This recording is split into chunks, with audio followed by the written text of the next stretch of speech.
Hello class, good morning all of you. Class आज हम discuss करेंगे एवरेज रेवेन्यू और मार्जिनल रेवेन्यू के साथ इलास्टिसिटी ऑफ डिमांड का रिलेशन क्या होता है। पिछला लेक्चर्स आपने देख लिया होगा पिछले और ये वीडियो मैंने यूट्यूब पे अपलोड किया है, तो प्लीज़ वहाँ से भी देख सकते हैं आप। क्लास हमने हमारी जो सीरीज़ चल रही है वो हम यूनिट 6 पे पहुँच चुके हैं, सॉरी यूनिट 7, ठीक है। तो यूनिट 7 में हम बेसिकली प्रॉफिट मैक्सिमाइजेशन और कॉस्ट मिनिमाइजेशन की बात करते थे, लेकिन इसके पहले आपको एवरेज और मार्जिनल रेवेन्यू की बात कर रहे हैं। और एवरेज रेवेन्यू मार्जिनल रेवेन्यू आपको निकालना सिखा दिया कि अगर परफेक्ट कंपटीशन है तो किस तरह से सेव बनेगा, और अगर इम्परफेक्ट कंपटीशन है तो डाउनवर्ड स्लोपिंग कैसे हो क्यों होगा। इसका हमने न्यूमेरिकल और मैथमेटिकल दोनों बता दिया क्लास। अब हम आपको एक और इक्वेशन बना रहे हैं कि अगर हमारे पास एवरेज और मार्जिनल रेवेन्यू गिवन है तो यार उस पर हम इलास्टिसिटी को कैसे मेजर कर सकते हैं कि किस इलास्टिसिटी पे, मान लें ग्रेटर देन 1 है या लेस देन 1 है, तो वहाँ पर मार्जिनल रेवेन्यू कितना होगा, एवरेज रेवेन्यू कितना होगा, ये कैसे निकालेंगे, एक क्वेश्चन। दूसरा क्वेश्चन आपसे कई बार ऐसा पूछा जाता है क्लास की, अगर हमारे पास ये दिया गया है एवरेज और मार्जिनल रेवेन्यू दिया गया है और आपको कॉस्ट प्रोडक्शन फंक्शन दिया गया है, प्राइस दिया गया है, तो मार्जिनल प्राइस, मार्जिनल रेवेन्यू और एवरेज रेवेन्यू निकालने के लिए क्वेश्चन पूछा जाता है। तो आज हम क्लास इसी पे डिस्कस करने वाले हैं और इसके बाद हम नो डाउट की प्रॉफिट मैक्सिमाइजेशन कर लेंगे। क्यों कर लेंगे? क्योंकि हमने कॉस्ट वाले फंक्शन पढ़ लिया, प्रोडक्शन फंक्शन भी पढ़ लिया, ठीक है, और अब रेवेन्यू फंक्शन भी पढ़ लिया, ठीक है। तो फिर हम उसको निकालना शुरू कर देंगे। तो बस, लेकिन हम सोचते हैं कि थोड़ा सा एक टॉपिक ये है, ये आपको हम अच्छे से कवर करा दें। तो बेटा लोग, जैसे कि आप लोग पता है आपको कि भाई हम डिमांड की बात करते हैं, ध्यान समझना बेटा, बहुत सिंपल तरीके से, कुछ नहीं है। हमने आपको ये कराया कि भाई ये हमारा एग्रीगेट डिमांड कर्व है, ठीक है, इसे हम AR बोलते हैं क्लास। तो AR को डिमांड कर्व भी बोला जाता है, समझ लीजिए आप, ठीक है, AR है, ठीक है। तो अगर हम बेटा, हमें ये पता है कि यहाँ पर इस पॉइंट से पहले इलास्टिसिटी इक्वल टू 1 होता है, बीच में हम मानते हैं। क्यों मानते हैं? क्योंकि lower segment upon upper segment, अगर यहाँ पे आएगा तो क्या निकलेगा बेटा, 1 निकलेगा, ठीक है, और ऊपर रहेगा तो ग्रेटर देन 1, ठीक है, और नीचे आता तो बेटा जी लेस देन 1, यही हम पढ़े हुए हैं। क्योंकि अगर हम लोअर सेगमेंट और अपर सेगमेंट निकालें तो डिमांड कर्व ऐसे निकलता है। कितना क्लियर है? अच्छा, एक चीज़ बता, हमने MR पढ़ा क्लास, जब हम MR पढ़ रहे थे तो हमने एक MR ऐसे बना दिया, ठीक है, मार्जिनल रेवेन्यू। तो आपको ये बताना है क्लास कि जब हमारा AMR, मान जो थोड़ा सा गलत हो रहा है प्लीज़, ठीक है, E=1 लिख दी, तो हमारा जब AR बेटा जी इलास्टिसिटी इक्वल टू 1 हो रहा है, इसका मतलब, तो इसका मतलब MR यहाँ पे 0 हो रहा है, मान लो हमारे अपना 0 हो रहा है, ठीक है। और जब हमारा इलास्टिसिटी ग्रेटर देन 1 है, जब ग्रेटर देन 1 है तो AR देखो क्या है, वो पॉजिटिव है, मतलब निगेटिव नहीं है। और जब ये, ठीक है, और जब हमारा इलास्टिक लेस देन 1 हो जा रहा है तो MR क्या हमारा यहाँ हो जा रहा है, निगेटिव हो जा रहा है। तो क्लास ये तो हमने एक थ्योरी बता दिया कि इस तरह से होता है, लेकिन इसको हम कैसे फाइंड करेंगे क्लास, इसको कैसे निकालेंगे, तो हम आपको यही बताने जा रहे हैं बेटा जी, ठीक है। तो सबसे पहली बात आप ये देख लीजिए कि हमारा यहाँ पर क्लास आउटपुट है, क्या है, यहाँ पर हमारा आउटपुट है, यहाँ पर हमारा क्लास क्या है, एवरेज रेवेन्यू है, ठीक है, एवरेज और मार्जिनल रेवेन्यू, ठीक है। अच्छा, और यहाँ पर प्राइस भी कह सकते हैं आप, यहाँ पर प्राइस भी कह सकते हैं आप, ठीक है। अच्छा, तो हम करें, चलो ये पॉइंट है बेटा जी, ठीक है, एक दूसरा पॉइंट ये है, तीसरा पॉइंट ये है, ठीक है। हम यहाँ पर 3 पॉइंट बनाएंगे क्लास, ठीक है।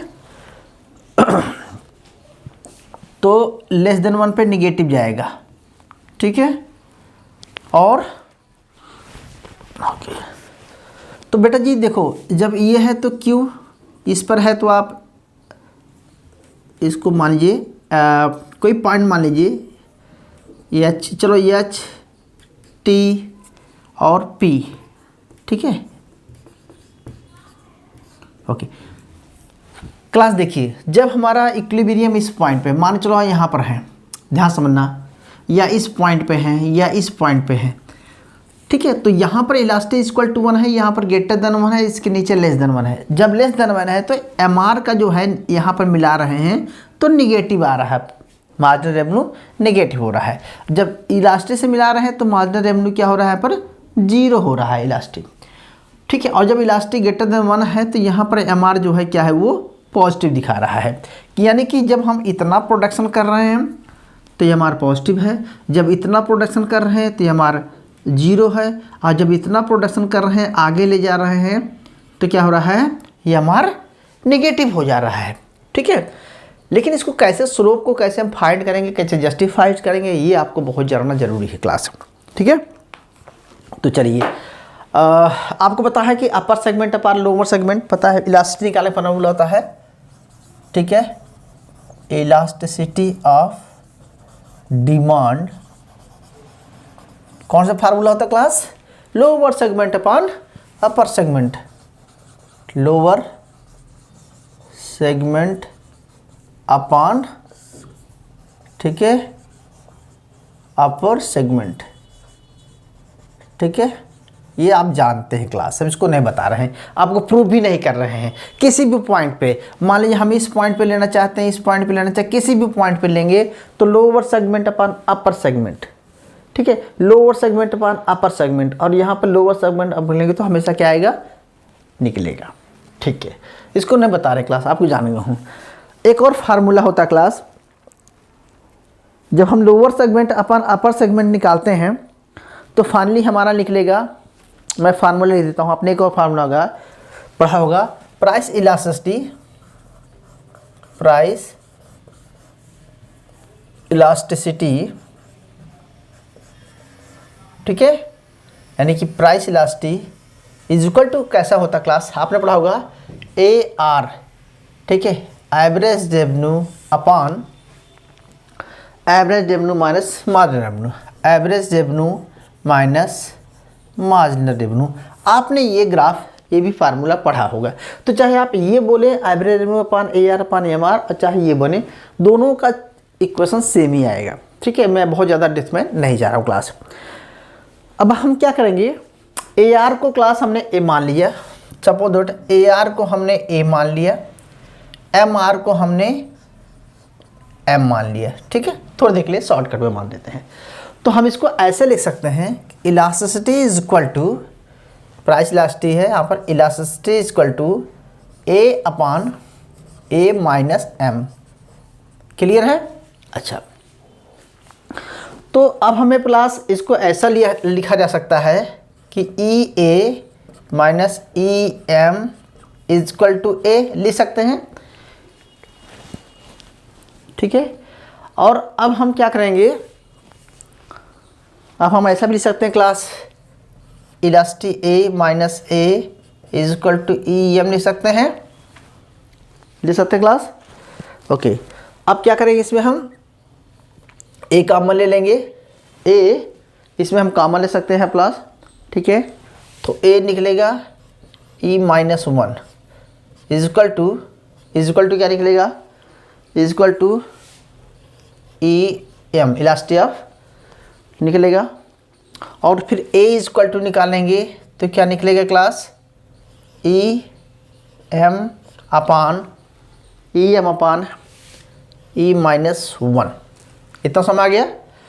तो E यहाँ पर क्या क्लास डिनोट करता है, इलास्टिसिटी को, M क्या है, मार्जिनल रेवेन्यू को, ठीक है। अच्छा, तो फाइनली हम ऐसा लिख सकते हैं क्लास कि M is equal to M marginal, M is equal to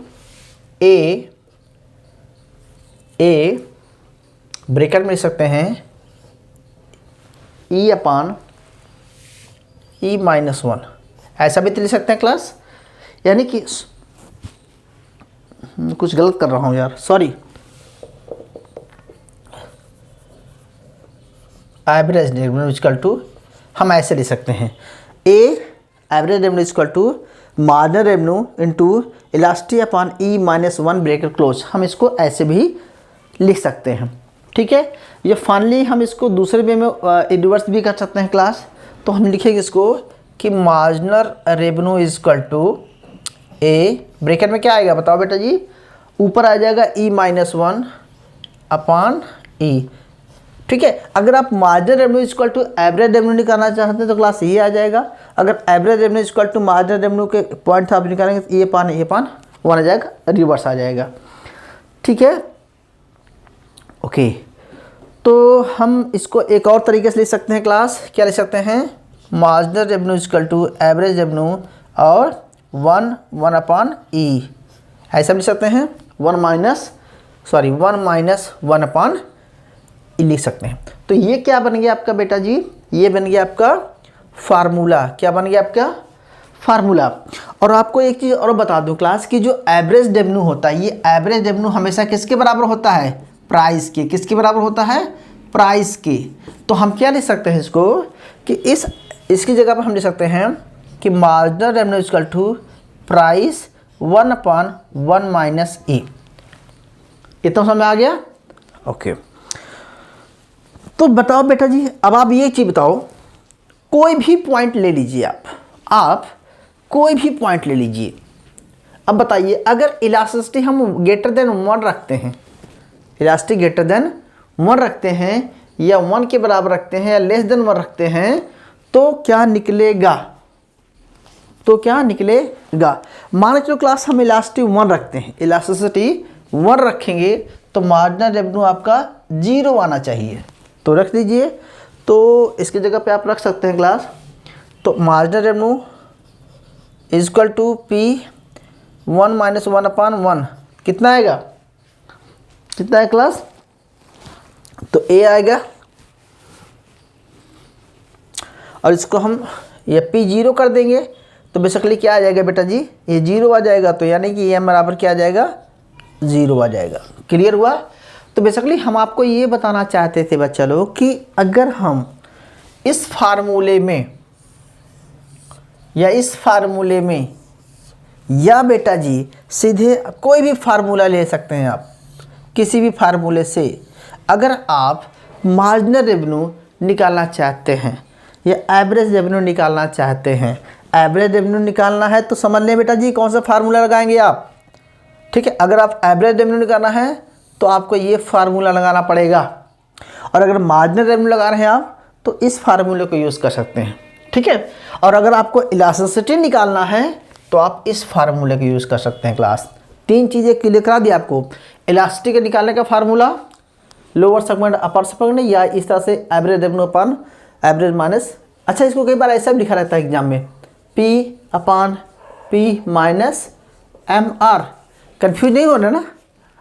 अच्छा, अगर मैं इसको ये भी लिख दूँ, अगर परफेक्ट कंपटीशन होती क्लास तो हम इसको ऐसे भी लिख सकते थे, क्या, P upon P minus MC भी लिख सकते थे, क्योंकि marginal cost equal to MC होता है इक्विलिब्रियम पॉइंट पे। ठीक है, नहीं समझ आया, okay. AC upon AC minus MC लिख सकते हैं, बोलोगे नहीं सर लिख सकते। तो कहने का मतलब आपको मैं बताना चाहता हूँ कि बेटा जी इलास्टिसिटी कैसे निकालते हैं। ठीक है, क्लियर हुआ। मतलब कोई भी पॉइंट रखेंगे बेटा जी तो आप इलास्टिसिटी निकाल सकते हैं। क्लियर आया, ओके। चलिए क्लास 1-2 एग्जांपल करते हैं न्यूमेरिकल्स, आप बता देंगे तो कैसा अच्छा लगेगा। ये पॉइंट ये दिया जाता है कि demand is Q is quantity is 20 minus 2P। ये क्या है बेटा जी, प्रोडक्शन फंक्शन है। ठीक है, अच्छा आपसे पूछ लिया जाता है बेटा जी कि क्वांटिटी डिमांड है, P यहाँ पर प्राइस है, ठीक है, और आपको निकालना है MR, find the marginal revenue function. अगर आपको ये दे दिया गया तो मार्जिनल रेवेन्यू फंक्शन कैसे निकालेंगे, बताओ बेटा जी। तो मार्जिनल रेवेन्यू फंक्शन क्या होता है, first derivative of production function, तो डेरिवेटिव ऑफ Q अपॉन, बोलो लेबर है, मार्जिनल रेवेन्यू कैसे निकालेंगे बताओ यार। ठीक है, बताओ, नहीं याद आ रहा है। टोटल रेवेन्यू, तो पहले आप निकालेंगे टोटल रेवेन्यू का, marginal revenue equal to derivation of total revenue upon derivation of Q। Okay, तो इस केस में क्या करते हैं बेटा जी, तो सबसे पहले आपको निकालना पड़ेगा क्वांटिटी इक्वल टू इतना दिया गया है 2P, तो प्राइस इक्वल टू क्या हो जाएगा देन प्राइस इक्वल टू बेटा, प्राइस इक्वल टू निकालना पड़ेगा, कितना हो जाएगा 10 minus 0.5p, 10 minus 0.5q, clear है। 10 माइनस 0.5q, ये क्या हो गया बेटा जी, ये प्राइस हो गया। ये क्या हो गया क्लास, ये क्या हो गया, क्वांटिटी हो गई, ठीक है। ओके, तो total revenue equal to, total revenue equal to क्या होता है बेटा जी, P into Q, P into Q, P into Q. तो आप रखिए कितना आ जाएगा, P into Q, total revenue. बताइए बेटा क्या आएगा, कुछ आप भी तो सॉल्व कीजिए। तो निकलेगा आपका ये पी क्यू बराबर 10 minus 10q, 10q minus 0.5q square बराबर निकलेगा बेटा जी 10q माइनस 0.5q स्क्वायर। ये आपका टोटल निकल गया, क्या निकला बेटा जी, टोटल रेवेन्यू निकल गया, ठीक है। अगर दोनों को आप मल्टीप्लाई करेंगे बेटा जी तो आपका ये निकल आएगा, ठीक है। और आपका अगर मार्जिनल रेवेन्यू निकालना है तो देन मार्जिनल रेवेन्यू आप निकाल सकते हैं derivation of TL apart derivation of Q equal to, इसको सॉल्व करेंगे तो फर्स्ट डेरिवेटिव सामने 10 है तो क्या बचेगा, सिर्फ क्लास सिर्फ 10 बचेगा, क्या बचेगा 10 बचेगा।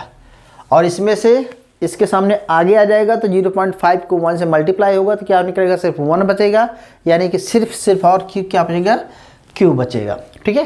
तो ये आपका आ गया MR, ठीक है। क्लियर हो बेटा जी, ना समझ आया क्या भाई। आप इन दोनों को मल्टीप्लाई करेंगे तो ये निकलेगा, फिर इसको मल्टीप्लाई किया तो हमने ये निकाल लिया, ठीक है। तो मार्जिनल रेवेन्यू क्लास ऐसे निकालेंगे, ठीक है। और एक दूसरा एग्जांपल लेते हैं,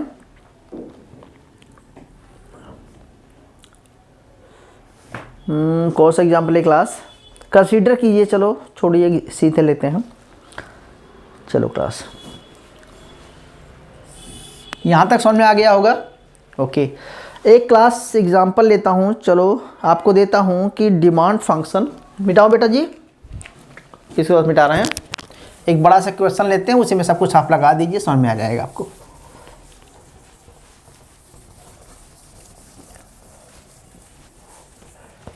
नेक्स्ट पॉइंट देखिए, लिखिए price equal to class, price equal to 5000, क्या है 5000 माइनस 4q, ये आपको गिवन है, ये कौन सा डिमांड फंक्शन गिवन है, ठीक है।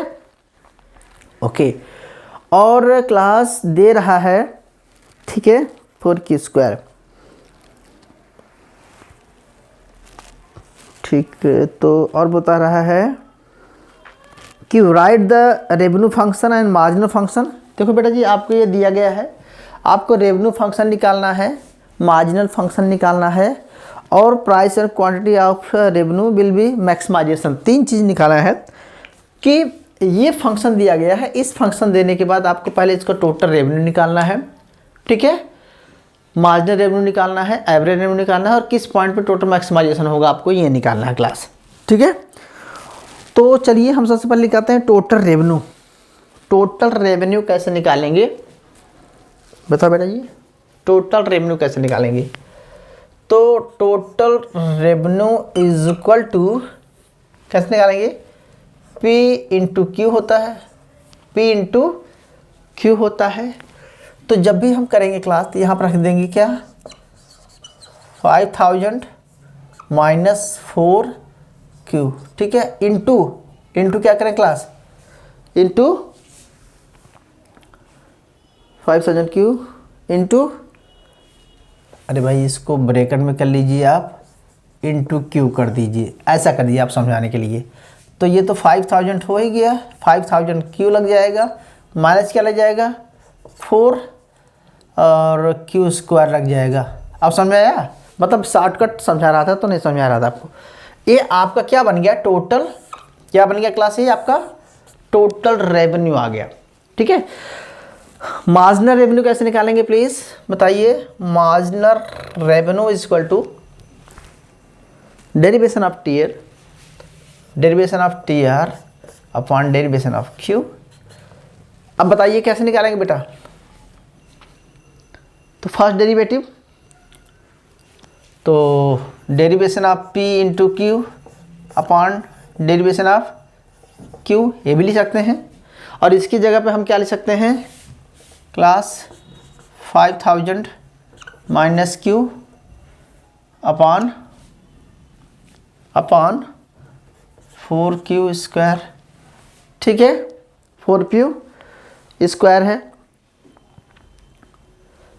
तो इसको हम सॉल्व कैसे करेंगे बताओ, क्या निकलेगा मार्जिनल रेवेन्यू बताओ यार भाई। ये निकलेगा 5000, ठीक है, क्यू हट जाएगा, सॉरी यार ये क्यू क्यों हो गया बेटा जी, हट जाएगा, माइनस 4 दूनी 8, ठीक है, सॉरी क्यू क्या निकलेगा 5000 50,000, सॉरी यार हम कहाँ लिख रहे हैं, हमने क्या लिखा है 50,000 लिखे ना, ओके 50,000, सॉरी यार ये आंसर है बेटा जी 50,000। एक जीरो और बढ़ा लीजिए प्लीज़, एक जीरो और बढ़ा लीजिए, मैं आप गलत भूल रहा हूँ। ठीक है, आप वैसे भी लिखा सकते हैं, आपकी इच्छा है, 5000 में भी लिखा सकते हैं, 50,000 में लिखा सकते हैं। मैं 50,000 इसलिए कि बुक में लिखा हुआ है तो 50,000 के हिसाब से कर रहा हूँ। ठीक है, तो 50,000 माइनस 8 स्क्वायर आ गया। ये क्या निकालेंगे आपका क्लास, मार्जिनल रेवेन्यू निकाला है। तो एवरेज रेवेन्यू कैसे निकालेंगे, एवरेज रेवेन्यू इक्वल टू क्या होता है क्लास। अच्छा ये बताइए 50,000 है, तो एमआर अगर जीरो कर देंगे, जब हमारा क्लास आपको बताना ये चाहता हूँ मैं, ठीक है ध्यान समझना, ये हमारा AR है, ये हमारा MR है, ठीक है, ये टोटल प्रोडक्शन है। तो कौन सा प्रोडक्शन हो रहा है जहाँ पर MR जो है जीरो हो रहा है। अगर आपसे पूछा जाए कि वो कौन सा पॉइंट है जिस पर MR जीरो हो जा रहा है, जब MR जीरो हो जा रहा है तो वो प्रोडक्शन कितना हो रहा है। तो इसका मतलब होता है क्लास कि आपको ये देखना है, ठीक है, कि आपको इसको इक्वेशन ऐसा रखना है। अगर ऐसा पूछा जाता है 50,000 minus 8q minus 8q is equal to 0, मतलब 8q इक्वल टू 0, यानी कि जीरो मार्जिनल रेवेन्यू जीरो कब होगा, मार्जिनल रेवेन्यू जीरो कब होगा, जब 50,000 ये प्रोडक्शन हो रहा है और माइनस 8q है, ये मार्जिनल रेवेन्यू है। ठीक है, तो जब आप इसको निकालेंगे तो क्या निकलेगा, 8q इज इक्वल टू 50,000। ठीक है, तो q इज इक्वल टू कितना निकलेगा class, q is equal to हो जाएगा 6250, यानी कि 6250 क्वांटिटी जो प्रोडक्शन हो रहा है, तो ये हमारा क्या हो रहा है, वहाँ पर जीरो हो रहा है। इसका मतलब यहाँ पर इलास्टिसिटी इक्वल टू 1 हो रही है। यहाँ पर MR जीरो होता है, वहाँ पर इलास्टिसिटी इक्वल टू 1 होती है। ठीक है, तो ये आपका मार्जिनल रेवेन्यू कहलाया क्लास में। ठीक है, माने कि मार्जिनल रेवेन्यू पर कितना प्रोडक्शन हो रहा है, जब यानी कि टोटल प्रोडक्शन इतना हो रहा है जब मार्जिनल रेवेन्यू जीरो हो रहा है। तो ठीक है, अब आपसे पूछा जा सकता है क्लास,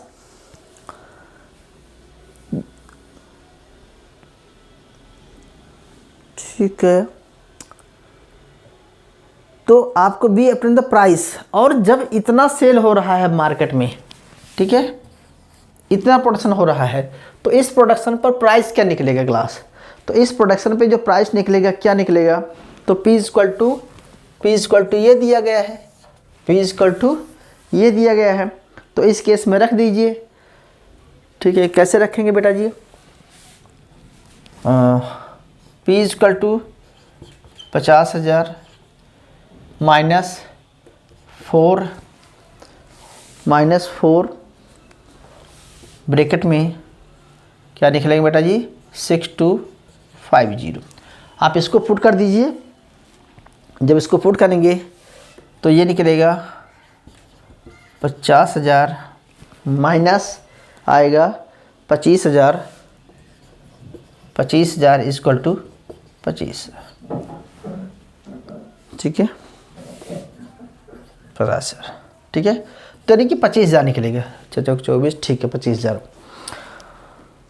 तो कह रहा है कि जब मार्जिनल रेवेन्यू 6,225 निकल रहा है तो इसका मतलब प्राइस कितना निकल रहा है क्लास, 25,000 निकल रहा है, ठीक है ओके। तो कह रहा है कि टीआर मैक्सिमाइजेशन कब होगा क्लास, ठीक है। The obtain the quality of TR maximization which find the first derivative. अगर टोटल रेवेन्यू मैक्सिमाइजेशन कब होगा क्लास, यानी कि टोटल रेवेन्यू मैक्सिमाइजेशन कब होगा, तो टोटल रेवेन्यू मैक्सिमाइजेशन कब होगा, जहां पर फर्स्ट डेरिवेटिव होना चाहिए, तो फर्स्ट डेरिवेटिव शुड बी 0 होना चाहिए, ठीक है। तो इसका मतलब होता है कि फर्स्ट डेरिवेटिव 0 होना चाहिए, तो इस केस में मैक्सिमाइजेशन जो है 6,250 ही निकलेगा, ठीक है। अच्छा क्लियर हुआ। मेरा कहने का मतलब क्लास यहाँ पर है कि MR प्रोडक्शन मैक्सिमाइजेशन कब होगा, प्रोडक्शन मैक्सिमाइजेशन तब होगा जब MR क्या होता है, भाई आपने पढ़ा था बेटा जी, ठीक है। ये मान चलो टोटल रेवेन्यू है, ठीक है। तो टोटल रेवेन्यू जब होता है तो क्लास, तो मार्जिनल रेवेन्यू जहाँ पर टोटल रेवेन्यू हाई हो जाता है, ठीक है, वहाँ पर मार्जिनल रेवेन्यू क्या हो जाता है, 0 हो जाता है। तो कह रहा है कि जब मार्जिनल रेवेन्यू 0 हो रहा है तो प्रोडक्शन की क्वांटिटी कितनी हो रही है, 6250 हो रही है, और 6250 हो रही, तो प्राइस कितना हो रहा है। इस केस में अगर हम देखें कि मान के AR है, तो AR प्राइस होता, तो ये प्राइस कितना है, प्राइस कितना क्लास, 25,000 निकल रहा है, ठीक है। और यहाँ पर इलास्टिक इक्वल टू 1 निकल रही है। इतना समझ में आ गया।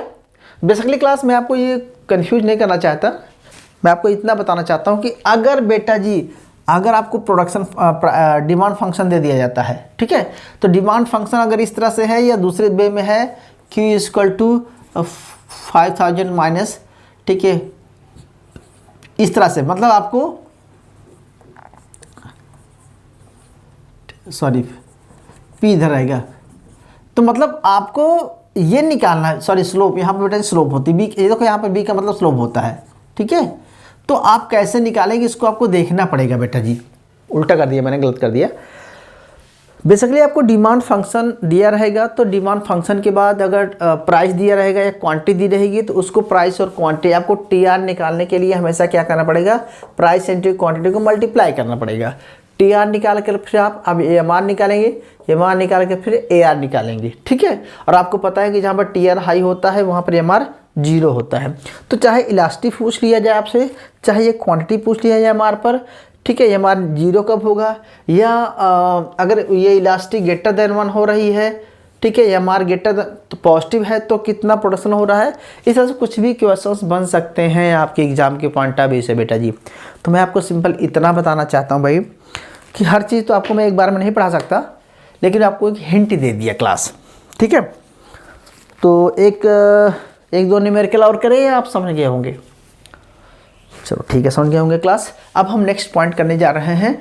टोटल मतलब सब कुछ गिवन है, कॉस्ट गिवन रहेगा, प्रोडक्शन गिवन रहेगा, ठीक है, फंक्शन। तो हम प्रॉफिट मैक्सिमाइजेशन और कॉस्ट मिनिमाइजेशन की बात करेंगे। उसके लिए हम 2 टूल्स लगाएंगे। कौन सा लगाएंगे कि first derivative should be equal और second derivative should be negative, ठीक है। मतलब आपको ये सब सारी चीज़ें प्रूव करना होगा। तो हम TR-TC अप्रोच लगाएंगे। कौन सा लगाएंगे, टोटल रेवेन्यू और TR-TC अप्रोच, ठीक है, TR-TC अप्रोच, मतलब हम आगे पढ़ाने जाते हैं। तो TR-TC अप्रोच लगा करके हम कॉस्ट मिनिमाइजेशन प्रॉफिट मैक्सिमाइजेशन करेंगे, ठीक है। सो इसको नोट डाउन करना है तो कर लीजिए, फिर हम आगे चलते हैं।